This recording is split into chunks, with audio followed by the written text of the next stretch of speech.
कार्यक्रम में समारोह में उपस्थित उत्तर प्रदेश के परिवहन मंत्री श्री दयाशंकर सिंह जी, लखनऊ की महापौर श्रीमती सुषमा खड़गवाल जी, माननीय विधायकगण श्रीमती जयदेवी जी, श्री अमरेश कुमार जी, श्री ओपी श्रीवास्तव जी, विधान परिषद सदस्य श्री मुकेश शर्मा जी, श्री रामचंद्र प्रधान जी, श्री योगेश शुक्ला जी, प्रमुख सचिव परिवहन श्री अमित गुप्ता जी, आज के समारोह में उपस्थित उत्तर प्रदेश परिवहन निगम से जुड़े हुए सभी अधिकारीगण, पीपीपी मोड पर जो बस स्टेशन बनाए जा रहे हैं उसके निर्माणकर्ता और उपस्थित अन्य बहनों और भाइयों, आज हम सब यहां पर एक अच्छे माहौल में इंदिरा गांधी प्रतिष्ठान के इस जुपिटर हॉल में बैठे हैं। आपने देखा होगा, यह अपने आप में एक मॉडल है। इस जुपिटर हॉल लखनऊ विकास प्राधिकरण ने फिर से रिनोवेट किया है। पैसा लगाया है तो पैसा कमाया भी है। 4 वर्ष में 32 करोड़ रुपए से अधिक की आय अकेले इस सभागार से लखनऊ विकास प्राधिकरण को हुई है। तो इसलिए इतना शानदार माहौल आज उन्होंने यहां पर इस कार्यक्रम के लिए भी उपलब्ध करवाया है। तो मैं सबसे पहले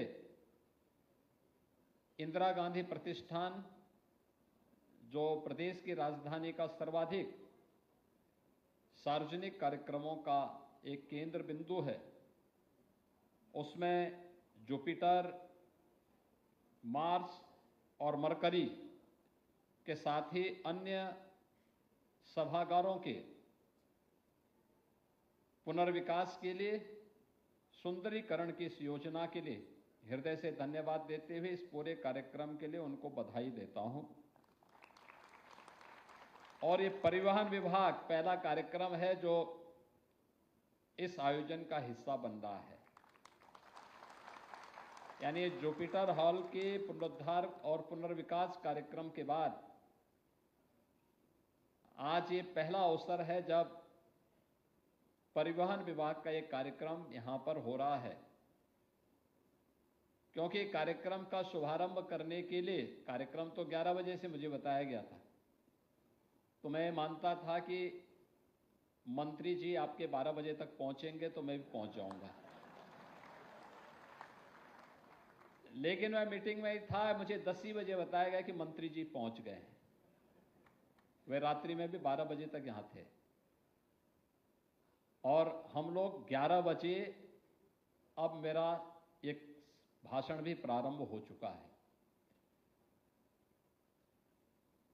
यह एक मॉडल है और मुझे लगता है कि मंत्री जी समय से पहले आए, तो इसका मतलब यह है कि अब वह भी चाहते हैं कि परिवहन विभाग के जो बस स्टेशन हैं वे भी इसी प्रकार से सुंदर बने, व्यवस्थित बने और आम जन को अपनी ओर आकर्षित कर सकें। इसलिए उनकी उपस्थिति अत्यंत महत्वपूर्ण है।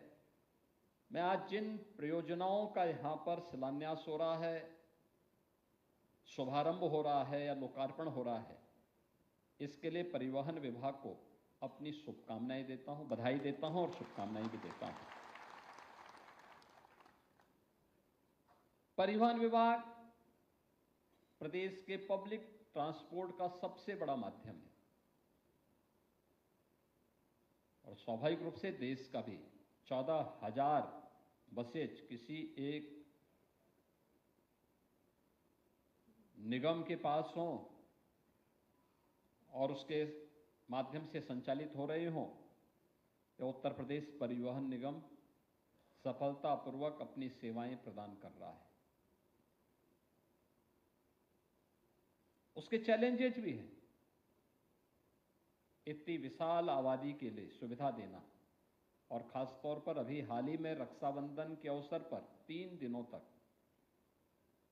दिनों तक लगातार बस सेवा, और वह भी बहनों को फ्री में बस सेवा को जो सुविधा आपने उपलब्ध करवाई वह और भी शानदार थी।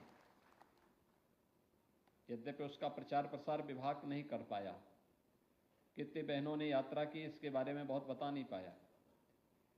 अगर उसका भी हाईलाइट करते तो लोगों के मन में एक और प्रचार का आपको आधार बनता, आपको एक अवसर था। लेकिन आज इतनी अधिक सेवाएं और इतना विस्तार, ये आज की आवश्यकता है, लेकिन भविष्य की चुनौतियां भी हम सबको आगाह कर रही हैं। याद रखना, कोई भी व्यक्ति हो या समाज, गांव हो या शहर,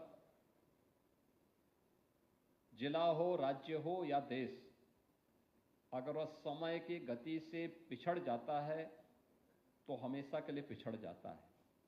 अगर वह समय की गति से 2 कदम आगे चलने की सामर्थ्य रखता है तो वही प्रगति के पथ पर आगे बढ़ करके अपना विजयश्री का झंडा गाड़ता है। और उस विजयश्री की, प्रगति की यात्रा में विजयश्री का झंडा गाड़ने के लिए हम भी विकसित भारत की इस परिकल्पना के सारथी बनेंगे। परिवहन विभाग के सामने पब्लिक ट्रांसपोर्ट की, सार्वजनिक क्षेत्र से जुड़ी हुई पब्लिक ट्रांसपोर्ट की इन सेवाओं को 3 प्रकार की उन योजनाओं के साथ हमारा शॉर्ट टर्म प्लानिंग हमारी क्या होगी, लघु अवधि की प्लानिंग क्या होगी अगले 3 साल के अंदर, अगले 10 वर्ष के अंदर,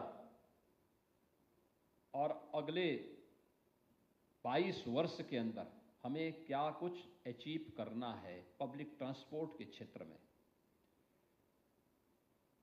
और जहां पर संभावनाएं हैं वहां पर आप आसानी से इसे अचीव भी कर सकते हैं। आसानी से, थोड़ा सा प्रयास, ये फाइल को लटकाने की आदत बंद करनी पड़ेगी। जन सुनवाई को तेजी के साथ आगे बढ़ाना पड़ेगा। विभाग में टीम वर्क को और सशक्त बनाना पड़ेगा, तो परिणाम आने में देर नहीं लगेगी, कोई देर नहीं लगेगी। और परिवहन विभाग ने करके दिखाया है। 2019 में प्रयागराज कुंभ,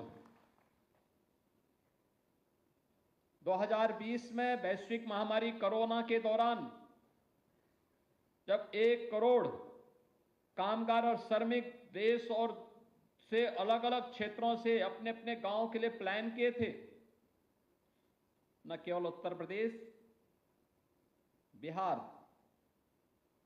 झारखंड, वेस्ट बंगाल,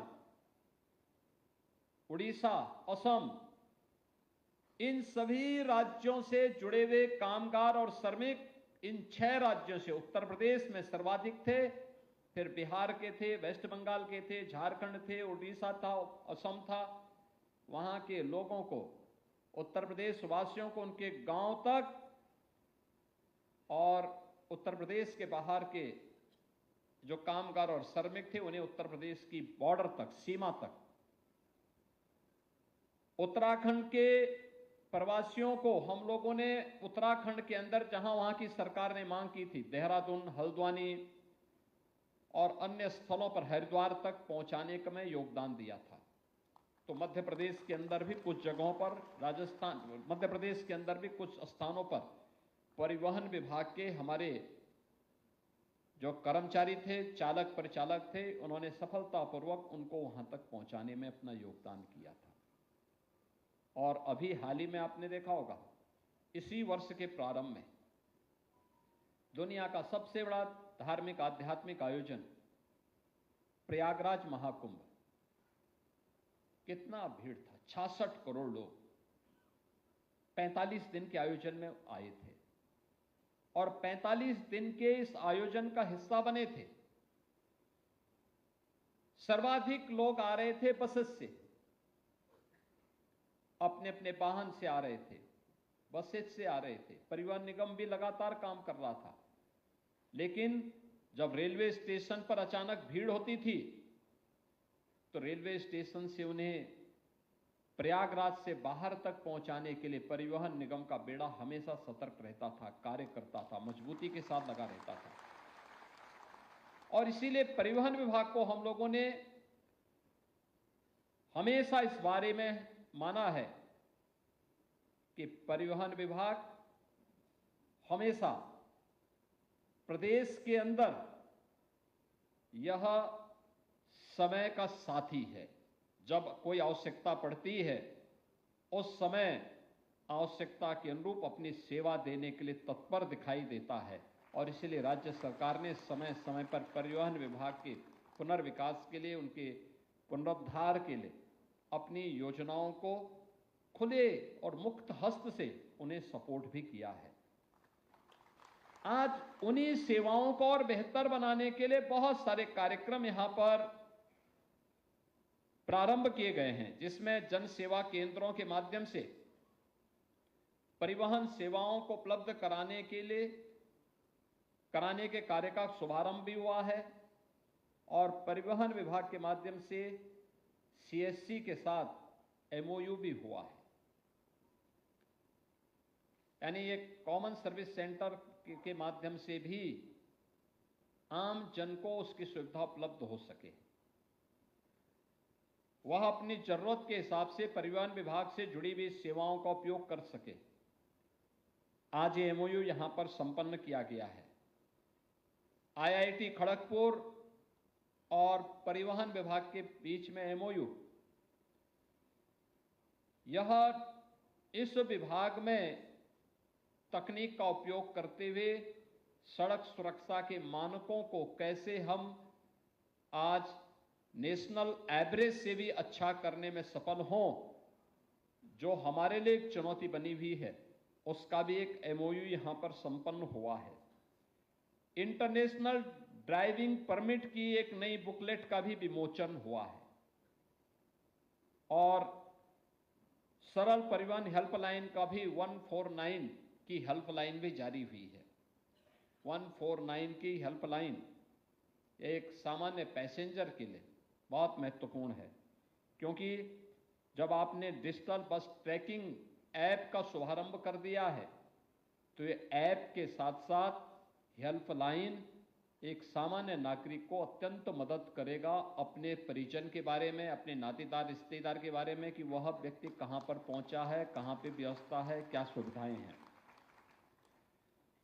आज यहां पे इसके साथ ही पीपीपी मोड के अंतर्गत जो हम लोगों ने बस स्टेशनों को यहां पर प्रदेश के अंदर बनाया है, उनका उद्घाटन और शिलान्यास का कार्यक्रम भी हो रहा है, जो 82 करोड़ रुपए की लागत से हैं।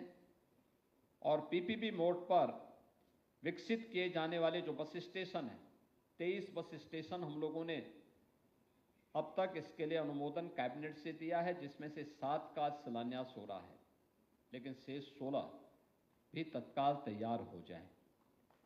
इसके साथ ही हर जनपद में जाना है तो 54 ऐसे अन्य बस स्टेशन भी इंतजार कर रहे हैं, जहां पर पीपीपी मोड पर हमें वर्ल्ड क्लास इंफ्रास्ट्रक्चर विकसित करना है। एक छत के नीचे बस स्टेशन भी होगा, रेस्टोरेंट भी होगा, यात्री चालक परिचालक की सुविधा, उनके लिए भी फैसिलिटेशन सेंटर होगा, तो वहां पर होटल आदि की सुविधा भी हो। कोई पैसेंजर आया है, उसको ठहरना है, उसकी सुविधा हो, पार्किंग की उचित व्यवस्था भी हो। ये सभी चीजें हमें इसके माध्यम से विकसित करनी होंगी। एडीटीसी के 4 नवीन केंद्रों के प्रमाण पत्र भी यहां पर आज जारी किए गए हैं। आरबीएसएफ के 4 नवीनतम केंद्रों के भी प्रमाण पत्र आज यहां पर जारी किए गए हैं और 4 नवीनतम ऑटोमेटेड टेस्टिंग सेंटर के निवेशकों को भी प्रमाण पत्र वितरित किए गए हैं। जन सेवा केंद्रों के माध्यम से परिवहन सेवाएं उपलब्ध कराने के विषय में भी यहां पे प्रमाण पत्र दिए गए हैं और राष्ट्रीय ग्रामीण आजीविका मिशन के अंतर्गत महिला स्वयंसेवी समूह से जुड़े हुए 3 महिलाओं को भी जो योग्य थी, दक्ष थी, उन्हें नियुक्ति पत्र भी यहां पर वितरित किया गया है। ये इन सबके साथ साथ इलेक्ट्रिक बस सेवा भी आज कुछ क्षेत्रों में प्रारंभ हो रही है। यानी इतना सब कुछ होने के बाद भी हम इस बात को हमें ध्यान में रखना होगा कि कुछ चीजें हैं जिसको हम लोग और अच्छा कर सकते हैं, बहुत अच्छा कर सकते हैं। एक सड़क सुरक्षा हमारे सामने एक चैलेंज बना हुआ है, सड़क सुरक्षा। और बार बार हम इस बात को कहते हैं कि सड़क सुरक्षा, सड़क पर चलने वाले एक एक व्यक्ति की सुरक्षा हमारी जिम्मेदारी बनती है। इसके प्रति जागरूकता पैदा करना, आम जन को जागरूक करना, आम जन को इसके प्रति सतर्क बनाना, उसके लिए उन्हें मानसिक रूप से तैयार करना। कोरोना कालखंड में वैश्विक महामारी के दौरान 3 वर्ष में हम लोगों ने जितने लोगों को नहीं खोया, उससे ज्यादा लोग हम हर वर्ष सड़क दुर्घटनाओं में खोते हैं और नौजवानों को खोते हैं। परिवार का परिवार समाप्त हो जाता है। एक चुनौती है ये समाज के लिए, प्रदेश के लिए, देश के लिए। केंद्र की सरकार भी और माननीय उच्चतम न्यायालय भी कई बार चिंता व्यक्त कर चुका है कि सड़क सुरक्षा हमारे लिए एक चुनौती है, लेकिन जागरूकता का अभाव, बेहतर समन्वय को बनाए रखते हुए व्यापक जन जागरण के माध्यम से हम इसको फेज वाइज न्यूनतम स्तर पर लाने में सफल हो सकते हैं, न्यूनतम स्तर पर लाने में सफल हो सकते हैं। याद करिए, अगर आपके कारण किसी पैसेंजर की जान बचती है तो प्रचार आपका अच्छा होगा। लोगों के मन में एक सुरक्षित यात्रा की अवधारणा परिवहन निगम के बारे में बनेगी। आपके कारण अगर कहीं लापरवाही के कारण किसी यात्री की जान जाती है तो परिवहन निगम की बस सेवा भी बदनाम होती है और साथ साथ आपको आर्थिक हानि भी होती है। यानी आपको कंपनसेशन भी देना होता है।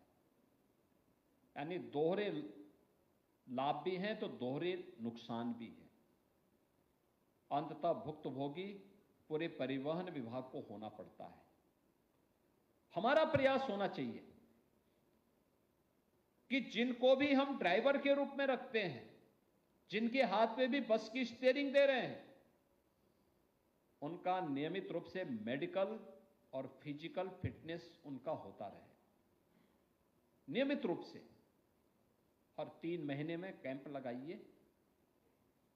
हर 3 महीने में उनकी मेडिकल फिटनेस के कार्यक्रम प्रारंभ होने चाहिए और खासतौर पर आंखों के चश्मे तो जरूर दिखवाइए, क्योंकि पता लगा कि सामने दिखाई नहीं दे रहा और फिर भी स्टीयरिंग पकड़ करके चले जा रहे हैं, अंदाजे से चले जा रहे हैं। अंदाजे से आप किसी कार्यक्रम का हिस्सा बन सकते हैं, लेकिन सड़क पे बस लेकर के चल करके दूसरों की सुरक्षा के साथ खिलवाड़ करने की छूट नहीं दी जा सकती है और इसको हमें ध्यान में रखना होगा। इसमें कोई भी व्यक्ति उसकी चपेट में आ सकता है। आपके हमारे परिचित कोई भी हो सकते हैं। हमारे लिए वो प्रदेश का नागरिक है, प्रदेश का बाहर का भी तो हमारा अतिथि है। उसके प्रति भावनात्मक लगाव हमारे मन में होना चाहिए। और उसकी सुरक्षा, उसकी संरक्षा, ये हमारी नैतिक जिम्मेदारी बनती है। हम उस जिम्मेदारी को अगर लें तो एक इस सड़क सुरक्षा के बारे में व्यापक जन जागरूकता, और आईआईटी खड़गपुर इसमें अच्छा योगदान दे सकता है। और हमारा प्रयास होना चाहिए कि हम आईआईटी के साथ बैठें, हम लोग टेक्नोलॉजी का बेहतर उपयोग करें, यूपी पुलिस का भी सहयोग लें, परिवहन विभाग के अधिकारी भी उसमें सहयोग करें, पीडब्ल्यूडी, नगर विकास और अन्य विभागों के साथ भी बेहतर समन्वय हो। हम देखें किन कारणों से ये हो रहा है। संस्थाओं को भी, इंस्टीट्यूशन को भी हमें अपने साथ सहभागी बनाना पड़ेगा। ट्रैफिक के नियमों के बारे में बेसिक और माध्यमिक शिक्षा से जुड़े हुए संस्थान, स्कूलों में व्यापक जन जागरूकता का कार्यक्रम बने। हेलमेट पहन करके चलने से कैसे लोगों की जान बच सकती है, शराब और पी करके या नशे में बस चलाना कितना खतरनाक हो सकता है, ओवर स्पीडिंग कैसे खतरनाक हो सकती है। अगर हम वाहन के फ्रंट सीट पे बैठे हैं तो सीट बेल्ट कैसे हमारे लिए सुरक्षित हो सकती है। इन सब के बारे में अगर हम विजुअल मीडिया के माध्यम से, डिजिटल मीडिया के माध्यम से, प्रिंट मीडिया के माध्यम से, सोशल मीडिया प्लेटफॉर्म के माध्यम से व्यापक प्रचार प्रसार करें, बहुत सारी जानों को बचा सकते हैं, बहुत सारी जानों को बचा सकते हैं। याद रखना, बहुत बार कानून लोगों को बुरा लगता है, लेकिन याद रखना यही कानून अंततः आपकी सुरक्षा और आपके संरक्षण का आधार बनता है। यही कानून बनता है। जब आप इन्फोर्स कर रहे होते हैं, जब आप लोगों को बता रहे होते हैं कि भाई नशे में गाड़ी मत चलाइए, हो सकता है कोई नशे का आदी व्यक्ति उस समय बुरा मानता हो, झगड़ा करता हो। जब आप किसी व्यक्ति को कहें, किसी अपने आप को बड़े दिखाने वाले व्यक्ति को बोलते होंगे कि भाई गाड़ी में आप फ्रंट सीट पे बैठ रहे हैं, सीट बेल्ट बांधिए, हो सकता है उस समय उसको बुरा लगता हो, लेकिन वही सीट बेल्ट उसकी जान को भी बचाएगा। जब आप किसी बाइक सवार को, बाइकर्स को कहते हैं कि भाई हेलमेट पहनिए, अगर आप हेलमेट नहीं पहनेंगे तो, जैसे पेट्रोल पंप ने इस समय अभियान चलाया है, नो हेलमेट नो फ्यूल, यानी अगर आप हेलमेट नहीं पहनेंगे तो आपको हम तेल नहीं देंगे। बहुत सारे लोग विवाद खड़ा करते हैं, उस समय उनको भले ही बुरा लग रहा होगा, लेकिन सच्चाई ये है कि पेट्रोल पंप वाले के हित में नहीं है, ये हित में, वो बाइकर्स का हित में है कि वह अगर पहन करके चलाता है, दुर्भाग्य से कोई दुर्घटना होती है तो कम से कम जान तो बच जाएगी। हेड इंजरी होने से और जीवन भर बेड पे पड़े रहने से अच्छा है कि वह सुरक्षित जीवन जी सकता है। लेकिन इन सब बातों को लेकर के कौन बताएगा लोगों को? ओवर ड्राइविंग खतरनाक हो सकती है। आप घर में जाकर के कैसे भी क्या करेंगे? रात्रि भर क्यों चलते हैं? मैं तो मंत्री जी को भी कहता हूं, क्यों आप रात्रि भर चल रहे हैं? मैं अपना समय पे जागिए, समय पे सोइए, समय पे अपने सारी दिनचर्या को पूरा करिए। सारे कार्य समय पे होने चाहिए। अगर सूर्य भगवान भी यही कहने लग जाएंगे कि चलिए अब मैं भी रात में उगूंगा, तब तो हो गया, फिर हो गई धरती का कन्या। प्रकृति के अनुरूप हमें चलना होगा। प्रकृति के अनुरूप चलने के लिए हमें तैयार होना होगा। हर व्यक्ति को इस अभियान का हिस्सा बनाना होगा। क्या गांव, क्या शहर, क्या नौजवान, क्या बुजुर्ग, क्या महिला, क्या पुरुष, ये सभी लोग जब जुड़ेंगे तब हम सड़क सुरक्षा के लक्ष्यों को प्राप्त कर पाएंगे। और ये आज एक ज्वलंत समस्या है, प्रदेश की भी, देश की भी। इस पर हमें अपने आप को तैयार करना होगा और मानना मेरा है ये संभव है। हमने उत्तर प्रदेश पुलिस से इसके बारे में कहा था कि थोड़ा इसके बारे में काम करिए। उन्होंने एक ऐप विकसित किया, देखा कि किन क्षेत्रों में एक्सीडेंट होते हैं, और उस पर उत्तर प्रदेश पुलिस ने कार्य करके उस ऐप को अप्लाई किया, कार्य किया, वहां पर पुलिस की ड्यूटी भी लगाई और अन्य तरीके से भी कार्य किए। परिणाम क्या रहा? अवेयरनेस का परिणाम क्या रहा? जहां महीने में 18 दुर्घटनाएं होती थी, उस स्पेसिफिक स्थल पर वह घट करके एक महीने में 3 पर आ गई, और लगातार 3 महीने से प्रयोग चल रहे हैं हमारे। बहुत सारे स्थान हमने चिन्हित किए जहां पर ये चीजें आ रही हैं। आप सोचो, 18 दुर्घटनाओं को घटा करके 3 पर पहुंचाना और 3 को 0 पे पहुंचाना, ये रिजल्ट लाएगा। अलग अलग क्षेत्र में हमें इन चीजों को तैयार करना पड़ेगा। परिवहन विभाग के अधिकारियों को सड़क पर उतरना पड़ेगा, लोगों को इसके बारे में बताना पड़ेगा। Bus stand, taxi stand, 3 wheeler stand, इसके लिए नगर निकायों के साथ डिस्ट्रिक्ट बोर्ड की जो कमेटियां, उनके साथ में बैठ करके तय करना पड़ेगा कि भाई इनके लिए पार्किंग स्पेस तो सड़क वाहन खड़े करने के लिए नहीं है। कोई ट्रक, कोई टैंकर सड़क के किनारे न खड़ा हो, बल्कि जो उसके लिए जगह रिजर्व की गई हो वहीं पर वो खड़ा हो। ये जिम्मेदारी बनती है परिवहन विभाग के अधिकारियों की। पेट्रोलिंग बढ़ाएं, इन चीजों को दुरुस्त करें। एक तरफ यह सड़क सुरक्षा के नियमों का पालन करके हम सड़क दुर्घटनाओं को न्यूनतम स्तर पर ला सकते हैं। दूसरा, जो प्रधानमंत्री जी ने देशवासियों के सामने लक्ष्य दिया है, नेट जीरो एमिशन का, कार्बन उत्सर्जन को न्यूनतम करना है, इलेक्ट्रिक व्हीकल उसका एक बेहतर माध्यम है। परिवहन विभाग भी, नगर विकास विभाग भी इस दिशा में कार्य कर सकता है। एक स्वस्थ प्रतिस्पर्धा होनी चाहिए। मेरा मानना है अकेले परिवहन विभाग और नगर विकास विभाग थोड़ा भी प्रयास कर ले, अकेले उत्तर प्रदेश में 3 लाख नई नौकरी सृजित करवा सकते हैं आप लोग। 3 लाख नई नौकरी केवल बसेज खरीद करके, गांव गांव की कनेक्टिविटी को, शहर टू शहर की कनेक्टिविटी को बेहतर करके, पब्लिक ट्रांसपोर्ट की बेहतरीन सुविधा भी दे सकते हैं, और एक स्वस्थ प्रतिस्पर्धा करिए। परिवहन विभाग भी चलाएं, निजी क्षेत्र को भी परमिट करिए। नगर विकास विभाग भी चले, वो भी निजी क्षेत्र को भी उसमें परमिट करें, अच्छी सेवाएं दें। एक स्वस्थ प्रतिस्पर्धा आगे बढ़नी चाहिए। कितने नौजवान आ जाएंगे, कितने लोगों के हाथों को कार्य मिलेगा, स्वयं का कार्य होगा, एक प्रतिस्पर्धा आगे बढ़ेगी, लोगों को सुविधा मिलेगी। कोई नाबालिग, कोई अनट्रेन्ड व्यक्ति, वह 2 व्हीलर हो, 3 व्हीलर हो, 4 व्हीलर हो, या बसेज हो, या कोई ट्रक्स हो, इसकी स्टीयरिंग में न बैठे।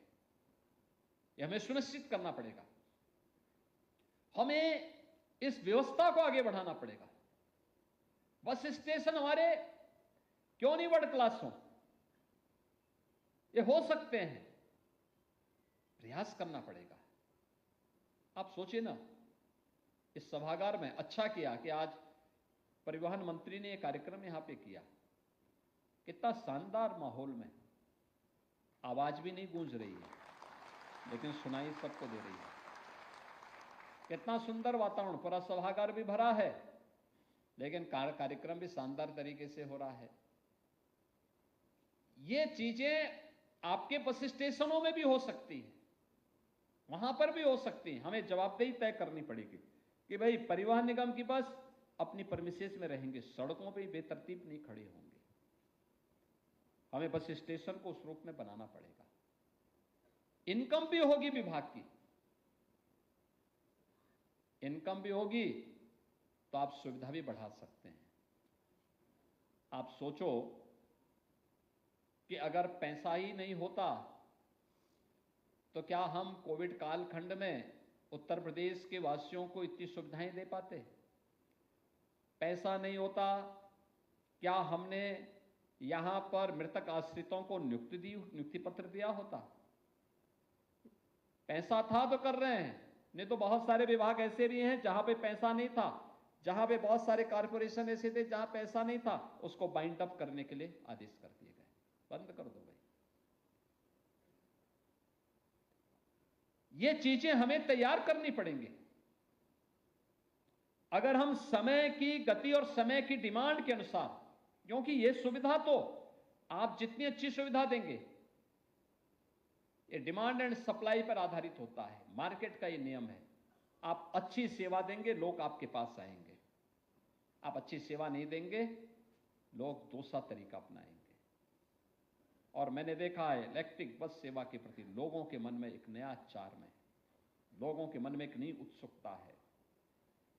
पर्यावरण की भी हम रक्षा कर पाते हैं और साथ साथ बेहतरीन यात्रा का भी आनंद लोग ले पाते हैं उससे।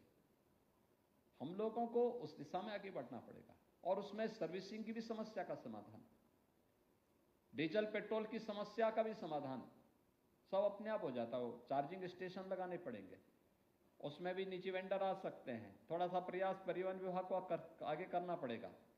ये चीजें हो सकती है, मंत्री जी समय दे रहे हैं, बस ये कि समय के अनुरूप करा दें तो और बेहतर तरीके से वो आगे बढ़ सकती हैं, आगे बढ़ सकती हैं। और ये चीजें हमें आगे बढ़ानी पड़ेंगी, इसके लिए हमें तैयार होना होगा। स्क्रैपिंग के भी उसको हमें देखना पड़ेगा। जितने भी आउटडेटेड सरकारी वाहन हैं, जितने भी हैं, उन सब को स्क्रैप तक भेजना, स्क्रैपिंग करनी चाहिए। उसका भारत सरकार लाभ दे रही है। कोई निजी वाहन भी अपना स्क्रैप करना चाहता है तो उसको हम रोड टैक्स में छूट दे रहे हैं। ये बार बार ये सुविधा नहीं मिलेगी। पुराने वाहन को ले जाने से अच्छा, पर्यावरण के लिए चुनौती और स्वयं की सुरक्षा खतरे में डालने से अच्छा है स्क्रैप करो, रोड टैक्स का लाभ प्राप्त करो। कितनी अच्छी सुविधा दी जा रही है, लेकिन उस सुविधा के साथ हमें जुड़ना पड़ेगा। और भी अन्य ड्राइविंग का जो ट्रेनिंग के इंस्टीट्यूट बने हैं, उनके सेंटर बने हुए हैं, इसको और जवाबदेही के साथ चलाने की आदत डालनी पड़ेगी। लोगों की जिम्मेदारी को तय करना पड़ेगा। ये सभी परिवहन विभाग की छवि को और बेहतर करने में एक निर्णायक भूमिका का निर्वहन कर सकता है। और मुझे विश्वास है कि आज जो कार्यक्रम हम लोग परिवहन विभाग का कर रहे हैं, इन सभी कार्यक्रमों को व्यवस्थित तरीके से आगे चलाने और पब्लिक ट्रांसपोर्ट का एक बेहतरीन केंद्र उत्तर प्रदेश परिवहन निगम बन जाए, बस इसके लिए मैं आपका आह्वान करने के लिए आया हूं। बेहतरीन क्या आपके सामने कोई और ठहर पाएगा? और आप में तो जज्बा है। कोविड में हम देख रहे थे, लॉकडाउन हो गया था, लोगों ने कहा कौन काम करेगा। परिवहन विभाग के सभी चालक परिचालक आ गए थे और उन्होंने गाजियाबाद से, नोएडा से, बुलंदशहर से और एनसीआर क्षेत्र से जहां जहां कहा गया वहां तक पहुंचाने का काम किया था सभी यात्रियों को। राजस्थान के अंदर से भी कोटा में जो लोग कोचिंग कर रहे थे, एक साथ वहां से लोगों को लाने, उत्तर प्रदेश में उनके जनपदों तक पहुंचाने, उत्तराखंड में भी उन तक पहुंचाने तक का कार्य परिवहन निगम के ही हमारे चालक परिचालकों ने किया था। ऐसे ही महाकुंभ के दौरान भी जब बहुत ज्यादा भीड़ रेलवे स्टेशन पे होती थी तो हम परिवहन निगम की ही बसेज को दौड़ाते थे। भाई आप बसेस लगाओ, एक साथ 200-200, 500-500 बसेस लग रही थी और यात्रियों को भर करके फिर वहां से प्रयागराज के बाहर वाराणसी तक, चंदौली तक, गाजीपुर तक, गोरखपुर तक, देवरिया तक, बलिया तक पहुंचाने का काम होता था। बड़े अयोध्या तक पहुंचाने का काम होता था। ये तब जब हमारे पास साधन थे, तब ना सुविधा थी, तब हमें इन सब के लिए अपने आप को तैयार करना पड़ेगा। आज के इस अवसर पर आपने इतनी सारी सेवाओं को एक साथ आप लागू कर रहे हैं। इनकी नियमित समीक्षा, इनकी मॉनिटरिंग और इसका प्रभावी क्रियान्वयन के लिए हमें सदैव तैयार रहना पड़ेगा। इस विश्वास के साथ हम विकसित भारत के लक्ष्यों को प्राप्त करने के लिए विकसित उत्तर प्रदेश बनाना हमें पड़ेगा। विकसित उत्तर प्रदेश के लिए शॉर्ट टर्म, मीडियम और लॉन्ग टर्म प्लानिंग जो विभाग की है, उसके तहत अपनी सेवाओं को और बेहतर आप कर पाएंगे। इस विश्वास के साथ मैं आज के इस अवसर पर उत्तर प्रदेश परिवहन विभाग को इन सभी योजनाओं की, इन सभी कार्यक्रमों की हृदय से बधाई देता हूं, अपनी शुभकामनाएं देता हूं और विश्वास करता हूं कि आप सड़क सुरक्षा के उस मानक को पूरा करने में सफल होंगे। आप सबके प्रति मेरी शुभकामनाएं हैं। धन्यवाद। जय हिंद।